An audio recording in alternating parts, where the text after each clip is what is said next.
What is up, guys? It's me, Tova, back again with another video. I wanted to do like an unscripted video about being in this eclipse energy and kind of what's been coming through for me and see if it's relatable or anything like that. I also wanted to do kind of like a spiritual book tour thing because this is where I keep all my spiritual books besides a few that are in the other room.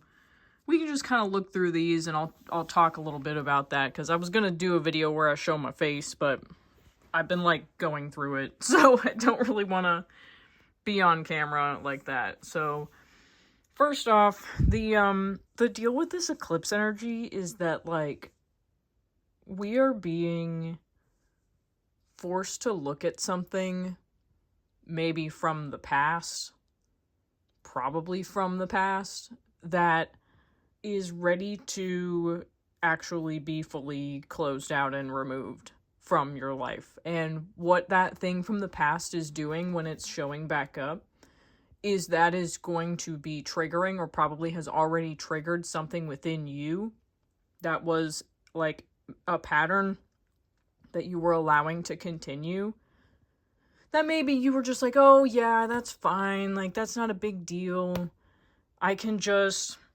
just leave that on the back burner or whatever, and that's not hurting anything, or I'm not doing anything wrong. It's like, no, you are actually doing something wrong, and that thing that you're doing wrong is you are harming yourself. And that can be kind of hard to come to terms with, that you've been allowing a self-sabotaging behavior to continue. But if you are getting triggered right now by something that has come up, if you're in the middle of dealing with something that has come up and you're getting these very loud things from the universe where you need to go ahead and shut the door permanently on a behavior, like that, that means that you're in alignment right now. And I know that's uncomfortable. I know that's uncomfortable. But, like, it's time now to remove certain trash from your mind and soul and heart at this time, so you can successfully move into the person that you are becoming. And I want to make it really clear that it's very, very hard to let go of some of these patterns. These might be things that have been with you since you were a kid. And they're patterns where you felt like you had to hang on to something, have a string attached to something, so you could feel like you had some kind of security, because maybe you had a security issue when you were younger, or maybe your family was insecure, or maybe you were abused in some way where like your security was put to the test or whatever. My recent experience that I just had was that I allowed communication with a person from my past to kind of trickle into my life every now and then. And it's not that this person is necessarily a bad person, or that I hate this person, because I don't really feel that level of animosity, I guess. But it's really hard because I'm a very empathetic person, and I have a lot of love for people who I have had past experiences with. So I was just kind of allowing this to continue, and I was just kind of, letting it be there. And then, this person tried to talk to me again, and I was like, I can't let this keep going on the way that it's been going on. Like, I have to release this part of myself that feels like I need to keep this person attached to me, some like a weird soul tie that I'm just carrying around.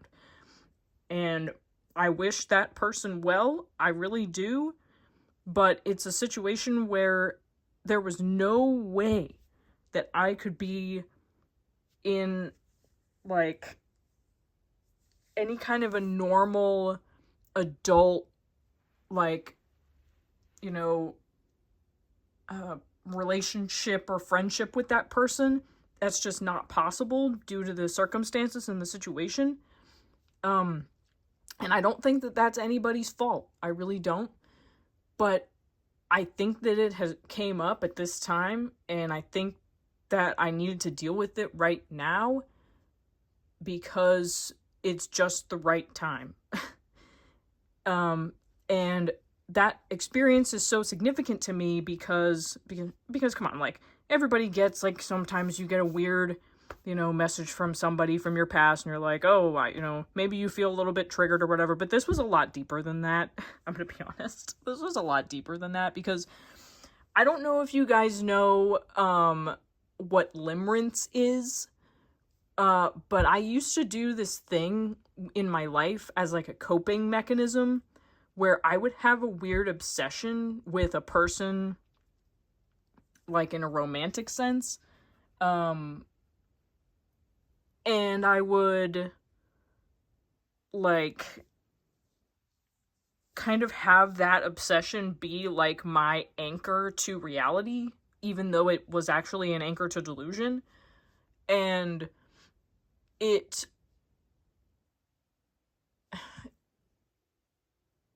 just wasn't a healthy thing for me, and it took me a really long time to stop doing that, and jumping from one person to another person, and being like, oh, I need this person's, involvement in my life in some way. I have to look at this person's, internet presence every so often so I can feel like I have some kind of a tie to them. And the situation that came up made me realize, like, it's time to stop. It's really time to stop, because that's not helping anybody. That's only hurting me. That's only distracting me.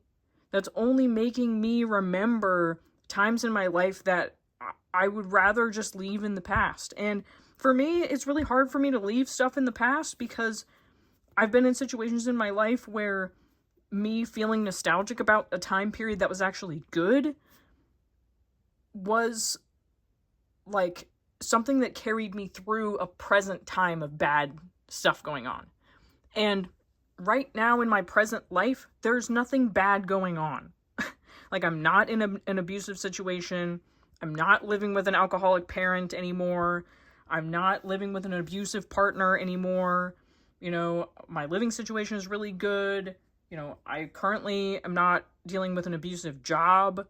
Like, I'm literally just in kind of this cocoon of processing various emotional ways of being and things like that, while I'm trying to get a couple of different businesses off the ground, which is extremely challenging for me, and that's a whole other topic. But what's not going to help me with that struggle of trying to get my businesses off the ground, which, it's stressing me out, but whatever. And I think that part of that is the mechanism in which I need to be expressing myself needs to be an actual truthful thing for me. And maybe some of you guys can relate to that, where, like, you're trying to figure out how to create some kind of offerings of your, creative self. And you don't have any idea really what's the correct thing to do, because you've been told either in school or by your parents or whatever that you're supposed to do entrepreneurship in a certain specific way for it to work. But to me, I don't like doing business things that feel scummy and slimy and weird. I only like doing things that are honest and authentic. And if I can't do things that are honest and authentic, then, like, I'm miserable. Then, like, I don't want to do it, and I'm scheming to get out of that situation because it feels like abuse to me. You know what I'm saying? That's not to diminish the actual abuse that I did go through, that I did just go through at my job, because that was pretty horrible, and I'm still not quite over it. I'm still, like, processing it. Like, the days that I don't think about my job are really the best days, but, like, it's very easy for me to accidentally slip into thinking about that and then make myself depressed and anxious and stuff. So it is what it is. But anyway, so I had a catalyst event around the solar eclipse, and I wanted to talk about the fact that the lunar eclipse that's coming on the 27th, that is going to be the moment to, like, really, like, step into this changed self. And during this waxing period of this lunar cycle, we are encountering different internal and external roadblocks to getting us to the next, like, platform of wherever we're supposed to be going energetically as a collective.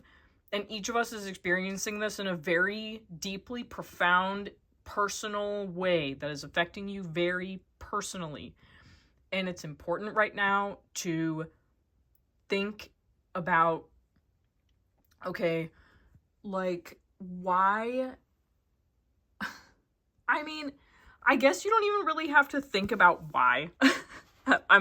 I'm like, and the only reason that I say that is because sometimes thinking about why something is happening, or like why you feel a certain way about something, sometimes digging too deeply into that can kind of like trigger an obsessive loop. And I go through that quite frequently because that's how I learn to comfortably process information in an abusive environment. And I think that what we need to do right now is acknowledge the way that we've always done something and then choose a new way. And choosing a new way feels like pain. And maybe some other astrologers are not going to be talking about this. Maybe some other tarot readers are not going to be talking about this. But going a new way, you know, turning into a new direction and walking forward in a way that you've never done before, or in a way that is unfamiliar to you, that is inherently painful. And you have to be willing. If you are on this boat, if you are on this train, to face that pain and pull everything out of your toolbox to face that pain, whether that's the pain of, you know, nostalgia, or the pain of having to leave behind an old coping mechanism, or the pain of having to say goodbye to, like, something that you thought was leaving you a little crumb of security somewhere in your psyche that was actually toxic, that you were allowing to continue. Like, you need to be able to allow yourself to give yourself criticism and take that and be like, okay, you know, like, I hear what you're saying. I hear what the astrology is saying. I hear what the universe is saying, or whatever. And then be like, you know, humble, I guess, even as much as I hate saying the word humble. Like, just be like, okay, I'm going to choose a new way. I'm going to face the pain head on. I'm going to be mature. I'm going to be an adult. And I'm not going to allow, and here's the kicker. Here's the root. I'm not going to allow my mind to control my actions anymore.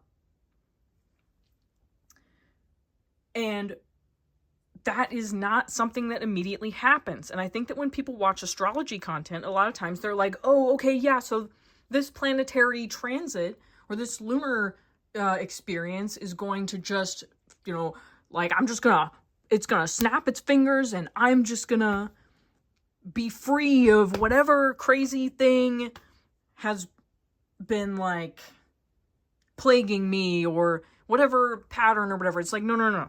You have to do the work. You have to say, I choose to change. And you might be asking yourself, well, why should I? Why should I change? Why can't I just stay in my, like, old way of dealing with things? And it's like, you have to examine the cycle. And this is the only time, I think, when it's okay to be like, oh, well, why am I like this? Is when you examine the cycle and think, okay, when a trigger event happens, how do I normally respond? And follow it like it's the lunar cycle. You know, follow it like the top point of the circle cycle thing. That's the trigger event. Follow it around to the first quarter. At what point does taking an action cause frustration in that cycle post trigger event? And then at what point is there a release valve that opens?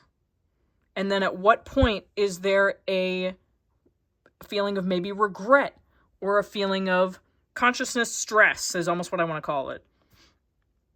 Or depression even.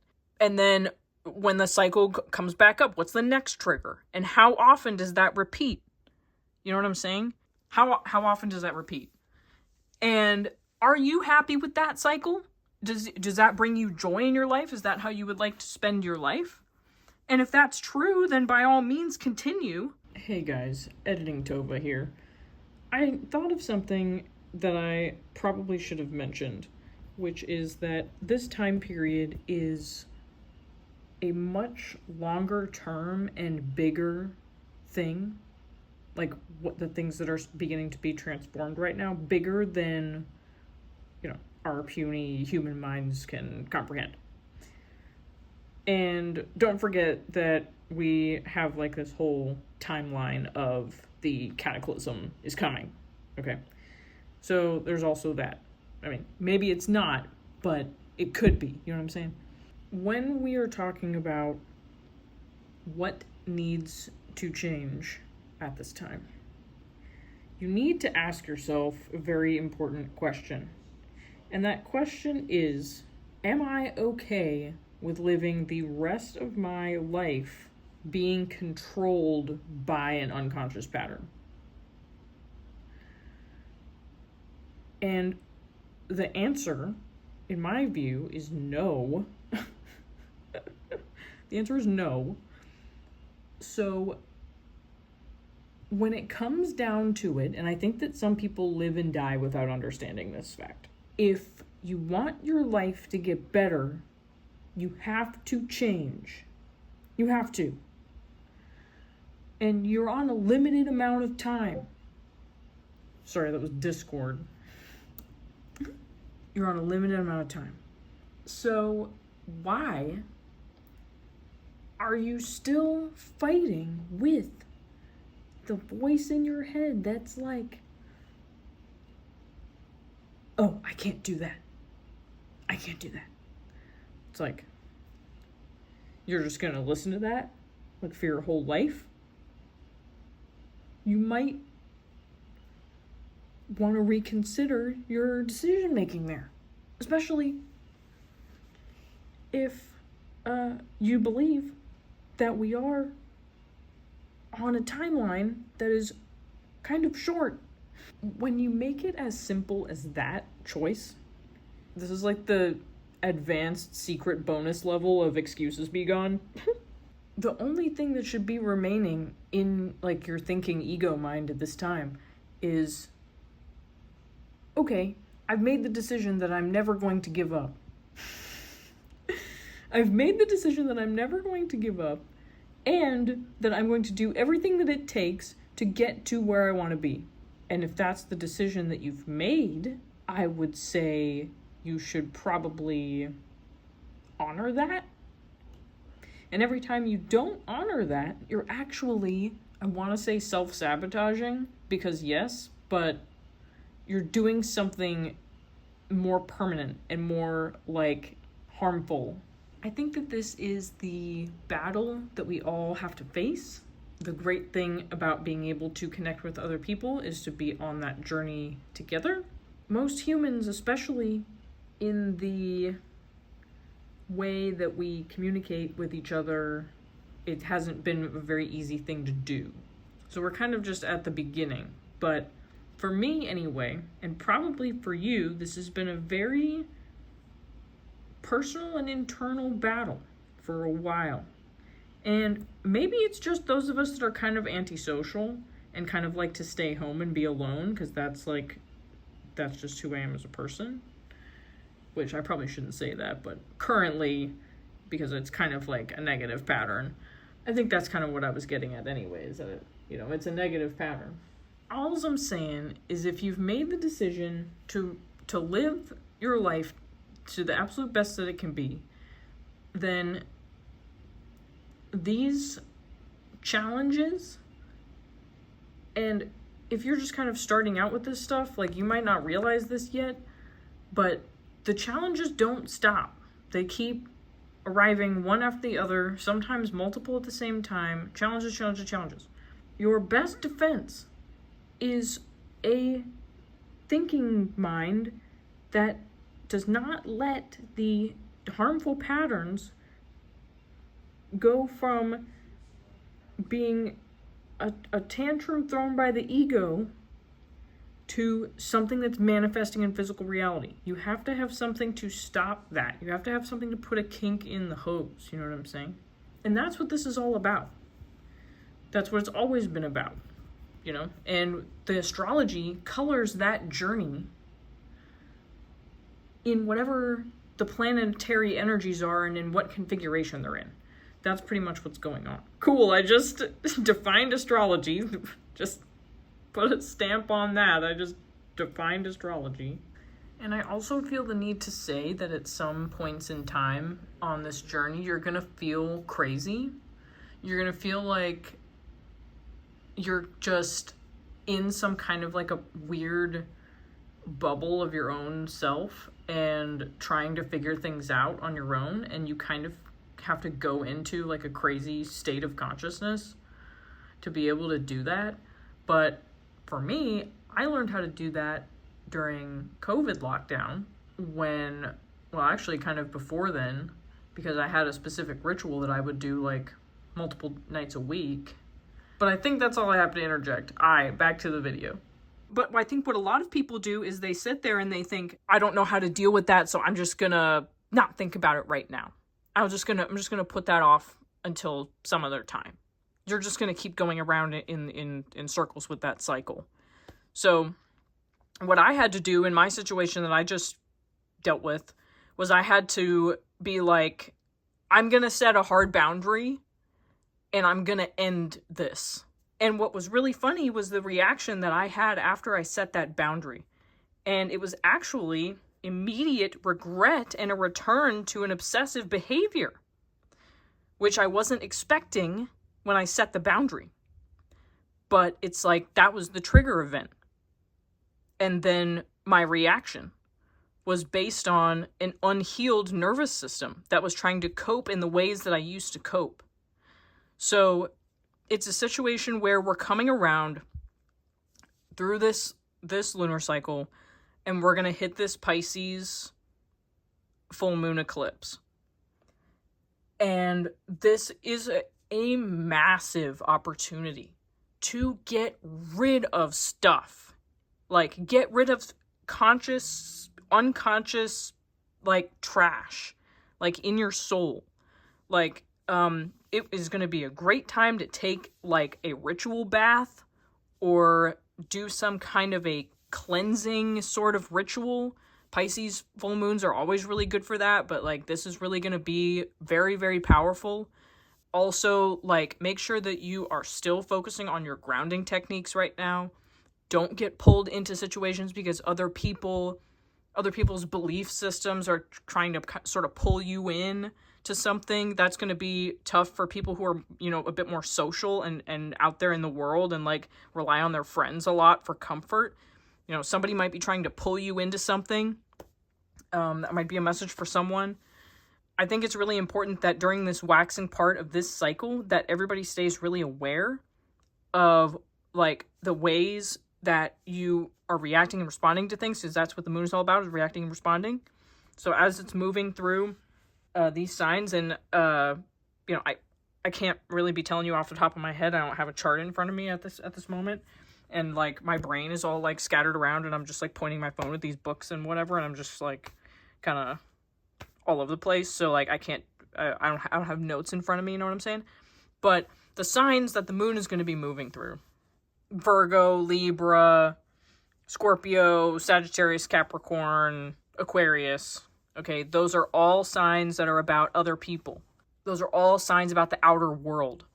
So I think that we're going to be triggered by something, and then we're going to need to look at the ways that we have previously done things, and we're going to need to change, or we're going to at least need to have a concept of a change that we want to make for our own, I almost want to say health. I almost want to say spiritual well-being. And I mean, the sun will be in Virgo for that full moon, so I mean, that makes sense. So yeah, so I think that's kind of what I have to say about that, and hopefully my anecdote helps somebody with that. If you find yourself slipping into an old pattern because you felt that trigger and you felt like you needed to step back into like an addictive behavior, it's okay if you slip backward a little bit, but as long as you're conscious of what you're doing, at a certain point you need to turn around and be like, okay, I'm going to move forward in a new way, and I'm going to face that pain.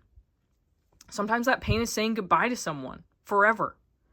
You know, even if that wasn't, you know, something that you ever thought was going to work out in the way that maybe it was originally like intended to work out with somebody somewhere in time and space. Sometimes you have to say goodbye. And it hurts. It hurts. It hurts even if your relationship with that person wasn't that good. You know, it still hurts because of the attachment that you made. And that attachment is your responsibility. I have to be honest, that attachment is your responsibility. You have to take responsibility. And you have to choose a new way and hold yourself accountable and just keep taking steps forward, knowing full well that you're not the master of doing this yet. There's a delicate balance between taking responsibility for something and being kind to yourself, you know? Like, you can, I guess what I mean is they're not mutually exclusive. You have to remember that in the past, there may have been a situation in which you needed some kind of an addictive behavior to get you through something. But if you're not in that thing anymore, but you still feel the compulsion to do so, that means that your body has stored the memory of that and it feels like it needs it. So what you need to do then is transition from thinking about it and trying to will yourself with just thinking into more of a somatic, move your body, get the energy out of your body. Whenever you start thinking about doing that thing, go for a walk, do some exercise, drink some water, channel it into a creative activity, stuff like that. Do some kind of somatic exercises like fucking stretching or something. Just get that energy moving through you in a way where you are not succumbing to the old way of doing things. Because in no manner is the old way of doing things supposed to come with us now. We're moving forward now. We have not worked as hard as we have worked to keep this shit from the past, like, coming with us. Like, you know, we deserve more than that. We deserve better than that. So, yeah. So that's kind of like my general message for right now. It's really important to be conscious of this stuff right now. And let's take a look really quick at some of my books. So, as you've been seeing throughout my rant, I've got the sacred texts up here. I call these the sacred texts. We've got Mr. Tolly, A New Earth, Awakening to Your Life's Purpose, Oprah's Book Club there for you. Oh, gee. We've got The Power of Now, of course. One of the greatest books ever made. I also have Practicing the Power of Now, which, fun fact, if you know who Rich Brian is, he actually keeps a copy of this on him at all times, at last I checked. Stillness Speaks. This book talks a lot about death and the process of dying, which I thought was really interesting. We got Rudolf Steiner, How to Know Higher Worlds. I actually still need to finish reading this, but from what I did read, very interesting stuff. Rudolf Steiner is a very important guy to know about. If you haven't read any Rudolf Steiner, I highly recommend it, or at least knowing what he did. So here's the Master Key System. This was the first spiritual book I ever purchased. Actually, ignore that, by the way. That's just a bunch of my stuff. Just chilling. Just don't even worry about that. And I read this in like pre-spiritual awakening. You know, it's about the law of attraction. And the main thing that I gained from this is how to discern with your body, how to discern with your solar plexus, how to feel something in your gut as being true for you or good or bad or whatever, and then making decisions based on that. I thought that was a very interesting part of that book. Really good Wayne Dyer book, There's a Spiritual Solution to Every Problem. This talks a lot about St. Francis of Assisi, which is kind of an important saint to my family, actually. My grandma had a statue of St. Francis that she always kept in her backyard garden, and then when she passed, my dad inherited that, and he still displays it outside of his home. We've got Excuses Be Gone, one of my favorite Wayne Dyer books. This one is, it really just takes, like, any possible way that your mind could try to make you not do something and like, directly refutes it. And this would be a really good one to do, kind of like almost like treating it like a course and like taking notes on it. I highly recommend that one. I would say if you're going to read any 2 books from Wayne Dyer, it would be these. It would be these 2. But Wayne Dyer has been a huge, huge influence on me. This book I actually got from the cat cafe I used to work at whenever they closed. This is some translated Rumi poems.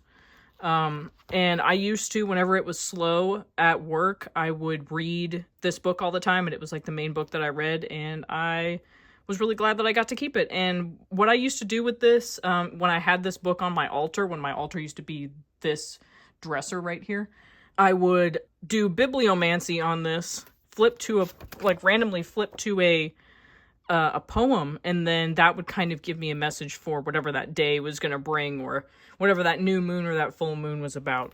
And then we've got this one, which I recently got probably like no more than 6 months ago, and have not read it. Whoops. Just some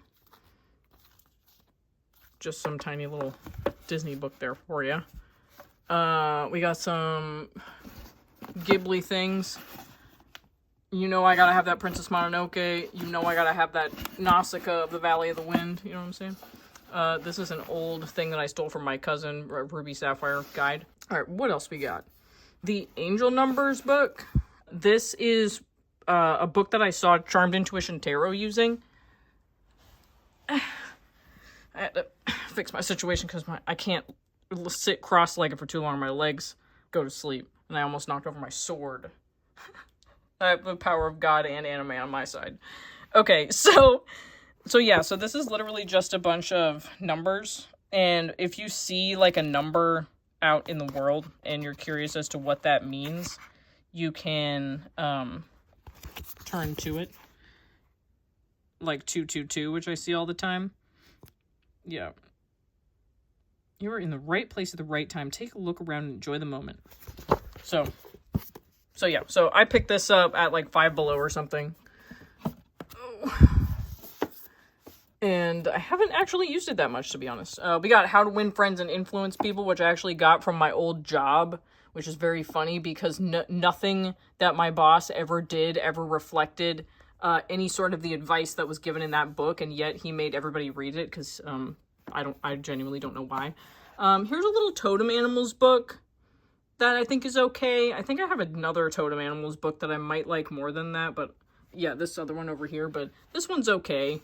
These are some guidebooks, like some full-sized guidebooks for a couple of different oracle decks. This is literally just a cool-looking journal.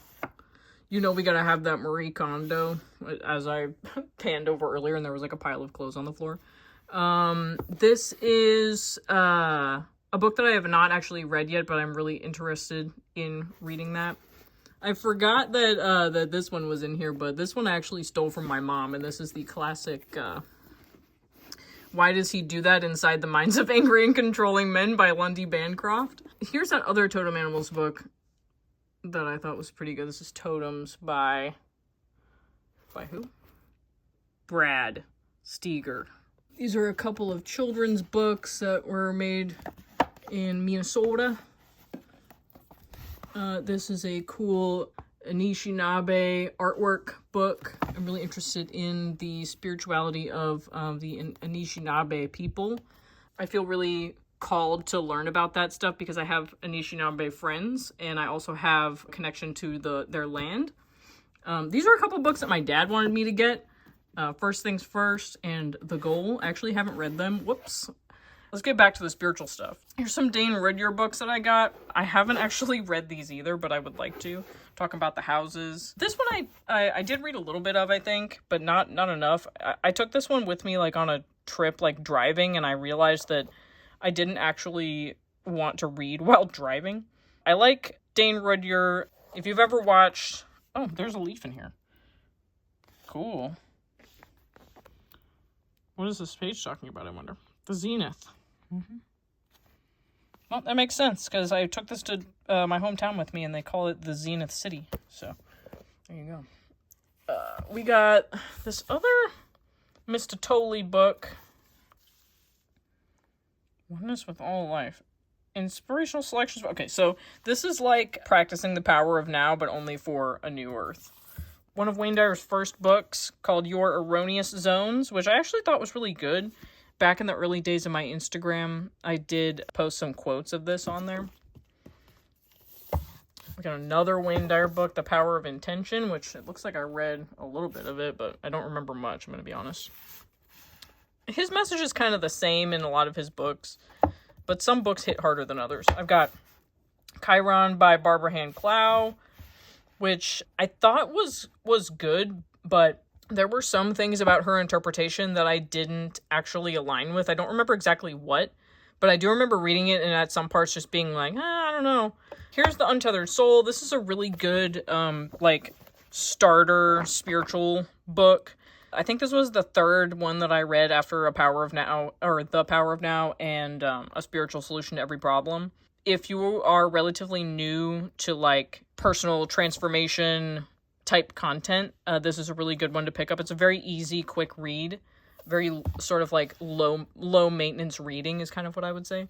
This is a cool book about my hometown, and it's a guy that's telling some stories about his life, and it was kind of relatable. This is a wonderful book about the Ojibwe people and stories that is actually, it's from the perspective of like an uncle wolf that he's like talking to a group of wolf pups, and he's like explaining these stories to them. And it's just a really nice little book, and I did cry. I'm not gonna lie, I did weep. Here's The Shift. I would say if you want a really good introduction to Wayne Dyer, check out the movie The Shift. This is like the book adaptation of it. It's about like how when you reach a certain point in your life, like you go from having this like, you know, I'm gonna go out into the world, I'm gonna go and get the stuff that I want, to kind of transitioning to more of a like sitting back and perceiving and just feeling this wonderful joy and just like choosing non-action, choosing to just rest in the knowing of being, and really just feeling into the true joy of being, and making your decisions based from that sort of love for life and for people, and instead of being like, oh, I have to, you know, just kind of living in this state of stress. He calls it moving from the morning to the afternoon of your life. I have owned this for a while. I have not read it. I have read this. This is another Ojibwe book. This is about the 7 grandfather teachings. This guy is awesome. He has a really good social media presence as well, where he teaches about the Ojibwe language. I really liked that one. Here's The Magic of Believing, which fun story, I saw on like Facebook Marketplace or something. Somebody was getting rid of a bunch of books, and for some reason I was compelled to like look at the books that were on the shelf. And this was one of them, and I was like, I wonder what that is. And I like looked up like a PDF of it and started reading it, and I was like, you know, this is kind of like a different telling of the Master Key system. So I was like, you know, I'll pick this up for $2.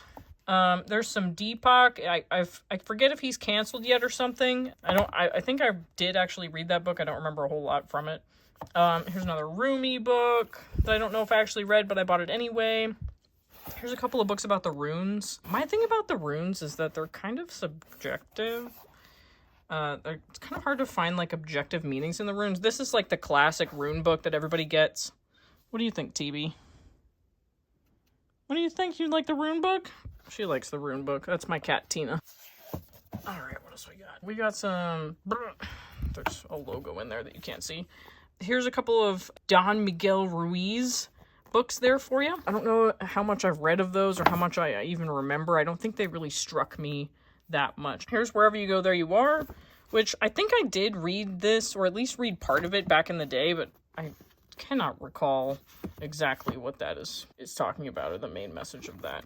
Here's a book about the goddess Kali, who I've been interested in as a goddess, like Kali was probably the main goddess that really called out to me. Called out to me, get it? Whenever I was first kind of starting, like, my witchcraft practice.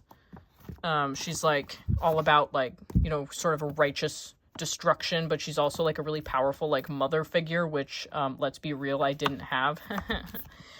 Here's Nashville Poets Quarterly. Wow, my legs break, from sitting here. Aha. If you look on page 14 of Nashville Poets Quarterly 2019, you will find a poem that they published. And it's about how I feel like people think about my poems, and they liked it, which was interesting. Here's this guy. I really genuinely don't know how to pronounce his name, and I'm not going to attempt it, but I do remember reading at least part of this. I don't remember how much I liked it, however. I did read this whole book. This is an Osho book about fear, and fear has been a thing where it kind of runs my life. I haven't read that since probably like 2019, though. Here's The Wisdom of No Escape. I bought all three of these books at the same time, and it looks like I bought them new, probably off of Amazon. Like, I like this lady. I have another book by her, too, this one, Welcoming the Unwelcome. And I like her, but, like, whenever people are speaking from a religious sort of doctrine, or they're speaking from a really specific tradition, it's really hard for me to find a lot of relatability there. So that's kind of my only problem with her. But I like bibliomancy to a random page in this book when I was like at Barnes & Noble one time, and I was like, you know, I'll buy that. We got Walt Whitman just chilling. We got a couple of Rumi poem books, and then all that is like poetry. And then this is kind of where all my astrology and tarot is. I have both of the Pluto books by Jeffrey Wolf Green for your evolutionary astrology tie-in. I have not read, well, it does kind of look like I've read these almost to the end. I just leave my bookmarks in there and come back to them later, but cannot remember anything about them off the top of my head, I'm going to be honest, but I'm really bad at remembering things that I thought that I learned. I've got some Robert Hand books. I've got Planets in Composite and Planets in Transit, which I could probably use reading those some more. This is like some kind of random tarot book. It looks like it came from Dangle with Five Below. Here's a book about Lenormand that I have, which I remember reading, but I don't remember if I liked it or not. I think I did. And we got Be Here Now, Ram Dass. If you don't know anything about Ram Dass, you know, very influential psychedelic user, spiritual teacher. And it's got, you know, this part of this book. I feel like you're supposed to read it while you're tripping, which I have not done. But yeah, that's kind of a staple in any spiritual person's book collection. We've got, what is this? Anatomy of the Spirit. I don't think I actually read that one. We've got Tarot of the Spirit, and I also have the deck that goes with this. And this kind of, it's almost like a guidebook, but it's like an expanded sort of guidebook talking more about, because the Tarot of the Spirit is kind of like its own system in kind of an interesting way. So I think that's why that's so dang big. And here's a Holistic Tarot. I borrowed this from a friend and then never gave it back. And I only read, looks like, about that much. It was, like, okay, but I thought it was kind of long-winded, which, like, why do you need this big of a book for understanding tarot? I honestly don't know. All this stuff over here is, like, graphic design crap and yearbooks and a couple journals or something like that. That is my spiritual book collection. Yeah, so I wanted to kind of do this for a while, show you guys, like, the books that I have. The next thing that I want to do is show you guys all my tarot decks. So I will be doing that next. But yeah, I wanted to get some information in here about, like, what was going on with the astrology and kind of how I've been feeling, because, like, it's been kind of like a slap in the face from the universe. It's like, come on, wake up, wake up. It's time to get going. It's time to live. It's time to, you know, be the person that you want to be. And not let this stuff from the past, like, control your actions anymore. Control what goes on in your mind anymore, you know? If anybody needs some help with figuring out what that is, or thinking about how to start taking action toward those things, you can buy a tarot reading from me on my website. And I also have a couple of astrology readings available. I don't have, like, a full, like, natal chart reading available just yet, but what I do have is a couple of readings that delve into what your Chiron placement is. I have Chiron conjunct my midheaven in my chart, in my 10th house. So I have like a unique perspective on Chiron that I feel that a lot of people don't like have that same relationship with Chiron. So I wanted to offer that as kind of like a starter thing for myself too, because doing like a full natal chart reading is kind of huge for me at this moment. I will be offering that in the future at some point, but I wanted to start off with just like talking about people's Chiron placements. So, but Chiron is like it looks like the symbol looks like a key, let's be honest. It's a really important part of the chart. And I think that some astrologers don't think that and they take it for granted. But my thing in my practice is that I'm a huge proponent of understanding the negative in order to slingshot back to the positive. And that's kind of the way that I read tarot as well. That's kind of unique to maybe how some other people do it. I only have one way of buying readings on my website now. I don't have my old method where you would have to like book a time slot or whatever. There's just one really simple way. I have 4 different reading types. There's the 2 different Chiron readings and there's the 2 different tarot readings. One of them is like a short intro reading if you just kind of want to see what my readings are about, and then the other one is like a more long form reading where I use all the decks that I typically like to use, all of the different divination tools that I like to use. So if you liked this, give it a like, comment what you think, share it if it helped you, and give my Instagram a follow if you're an Instagram user. And I will see you guys on the next one, which will likely be a video talking about specifically this full moon in Pisces. So thanks for watching, and I will talk to you soon.